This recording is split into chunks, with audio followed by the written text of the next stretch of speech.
কিছু নিজের মতো করে কন্ট্রোল করতে পারবে। কিন্তু মনে রেখো, এখন পারবে, পরে কি হবে সেটা রবি ভালো জানে।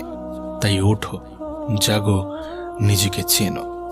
নিজেকে চেনো, নিজের গুরুত্বপূর্ণ সময়টাকে নিজের পিছনেই ব্যয় করো। হ্যাঁ, নিজের জন্যই ব্যয় করো। মনে রেখো, এই সময়টা তোমার কাছে অনেক বেশি গুরুত্বপূর্ণ, অনেক বেশি মূল্যবান। তার কারণ কি জানো? তার কারণ তোমার বয়স এখন এমন যে বয়সে মানুষের শরীরও সাথ দেয়, মানুষের মস্তিষ্কও সাথ দেয়। আর জীবনে কিছু করার জন্য শারীরিক এবং মানসিক শক্তিই যথেষ্ট। মনে রেখো, সফলতা এমন একটা জিনিস, এটা পাওয়ার পর না তোমার প্রতি মানুষের দৃষ্টিভঙ্গি পরিবর্তন হয়ে যাবে।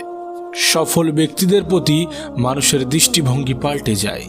যারা তোমাকে নিয়ে হেয় করত, যারা তোমাকে নিয়ে মজা করত, যারা তোমার পিছনে তোমার সমালোচনা